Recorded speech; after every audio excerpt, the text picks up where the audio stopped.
असं आहे की ठाण्यामध्ये ज्या पद्धतीने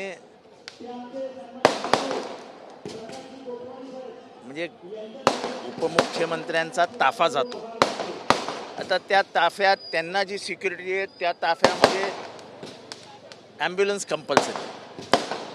खरं तर त्यांनी आत्तापर्यंत एक ॲम्ब्युलन्स घेऊन ठेवायला पाहिजे होती. 40-40, 50-50 गाड्या असतात त्यांच्यावर. हा एक ॲम्ब्युलन्स घेऊन ठेवली असती तर ती अंबरनाथला जी ॲम्ब्युलन्स लागणार होती ती तिथेच थांबली असती. त्या महिलेचा जीव तरी वाचला असता. ह्यांना कुठल्या प्राणांची किंमतच नाही. ह्यांच्यामुळे जो ट्रॅफिक जॅम होतो त्या ट्रॅफिक जॅममुळे आत्तापर्यंत 18-19 जण मेले.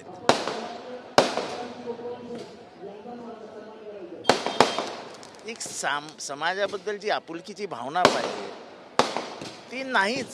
सत्तेची मगरुरीच दिसते. हेड्यांच्या गाड्या टर्न मारतात त्या टर्नवरती 10-10, 15-15 मिनिटं ट्रॅफिक जाम असतो.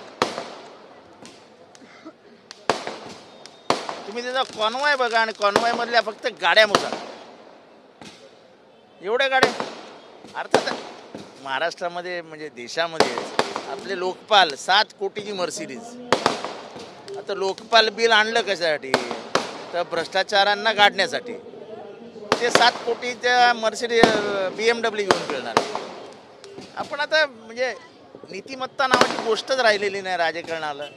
त्या विषय कसला काढायचा आता? एक महिला मेली काय फरक पडला? पण एकीकडे प्रशासन देखील हात वरती करते. कारण प्रशासन हात वरती करत नाही तर काय? त्यांचे हात खिशात घालून ठेवले ना आणि बांधून ठेवलेत आतमध्ये. इतकं नपुंसक आणि इतकं लकवा मारलेलं प्रशासन मी माझ्या राजकीय जीवनामध्ये बघितलेलंच नाही. आयुक्त असो नाही तर कोणी असो काहीही करू शकत नाही. विरोधकांना घाबरवण्याशिवाय महाराष्ट्रात काही होऊ शकत नाही. आज सत्ताधारी पक्षाच्या आमदारांना दिवाळीची भेट म्हणून 5 कोटी रुपये दिले. हे विरोधी पक्षाचे आमदार नाहीत का? लोकांनी निवडून दिलेले नाहीत का? लोकांनी नाही निवडून दिले तर ठीक आहे, तुमचे आमदार द्या 5 कोटी. सत्ता महाराष्ट्राच्या मराठी माणसांच्या टॅक्सेशनमधनं आलेल्या पैशातनं तुम्ही पैसे देता ना. सरकार काय छापत नाही ना. जर 5 कोटी दिले तर 3 कोटी रुपये विरोधी पक्षाच्याही आमदारांना देतो असं सांगण्याचे धारिष्ट आपल्या मुख्यमंत्र्यांनी करायला पाहिजे होतं. पण मुद्दामून विरोधी पक्षाची गळचेपी करायची आणि मग हालूच काच सांगायचं तू ये ना तुला देतो 10 कोटी झालं. पण विरोधकांच्या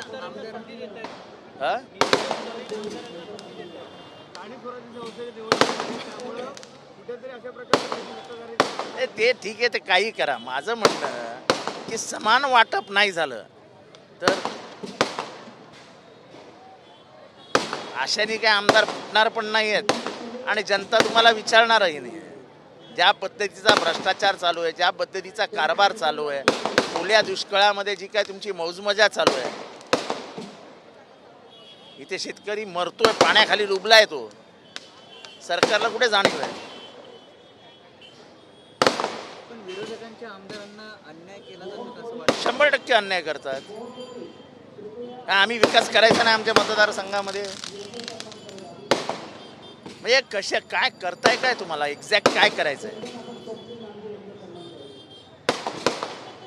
तर म्हणतायत की राज आणि उद्धव ठाकरेंसोबत मुंबईत राज ठाकरे आणि उद्धव ठाकरेंसोबत युती नको, आम्ही स्वबळावर लढणार. कोण म्हणेल? हे बघा, काँग्रेस हायकमांड आहे. काँग्रेसचे अजून निर्णय व्हायचे आहेत.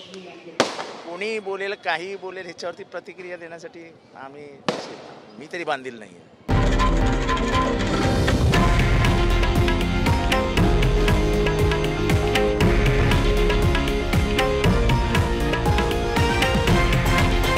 हे आहे देशातील नंबर 1 न्यूज नेटवर्क आणि आपण पाहत आहात TV9 मराठी, एकमेव.